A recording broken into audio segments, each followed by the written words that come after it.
नासिर काज़मी साहब की गज़ल है, वो साहिलों पे गाने वाले क्या हुए।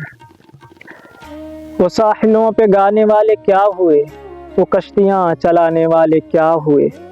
वो सुबह आते आते रह गई कहाँ, जो काफिले थे आने वाले क्या हुए।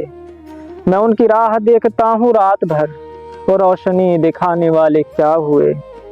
ये कौन लोग हैं मेरे इधर उधर, वो दोस्ती निभाने वाले क्या हुए। वो दिल में खुबने वाली आंखें क्या हुई, वो होंठ मुस्कुराने वाले क्या हुए। इमारतें तो जल के राख हो गईं, इमारतें तो जल के राख हो गईं, इमारतें बनाने वाले क्या हुए। अकेले घर से पूछती है बेकसी, तेरा दिया जलाने वाले क्या हुए।